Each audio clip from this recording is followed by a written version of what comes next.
সকালে সুন্দরটা এত সুন্দরভাবে কেটেছে, ভেবেছিলাম সারাদিনটাও হয়তো অনেক সুন্দরভাবে কাটবে। আমরা মেয়ে মানুষ, আমাদের আবার ভালো খারাপ আছে নাকি? আমাদের ভালোটাও ভালো, আবার খারাপটাও ভালো, এটাকেই মেনে নিতে হয়। আজকের ব্লগটাতে যখন আমি শুরু করেছিলাম তখন নিজেকে অনেক ভাগ্যবতী ভেবেছিলাম। আমি না ব্লগের মাঝে এই কথাটা বলতেও চেয়েছিলাম, তবে ওই আর কি, নিজেকে ভাগ্যবতী বললে কি আর কপালে ভাগ্যবতী লেখাটা থাকে? হ্যালো এভরিওয়ান, আমি রিনা। আজকে সকালবেলাটা শুরু করেছি, অনেকক্ষণ আগেই উঠে গিয়েছি। অবশেষে 2.5 বছর পর বরকে বোঝাতে পারলাম যে আমার কল টিপে সব কাজ করতে কতটা কষ্ট হয়।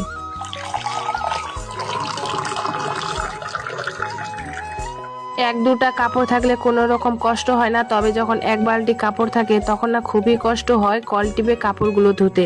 অবশেষে বর টুলুক পাম্পটা লাগিয়ে দিয়েছে। রোজ দিন মা আমাকে 1 থেকে 1.5 কিলো দুধ পাঠিয়ে দেয়, যেন আমি আর শুভ দুজনে মিলে খাই, সাথে ওর বাবাও। তো দুধ তো এমনিতে আমি আবার ওর বাবা খাই না, ওই চাটাকেই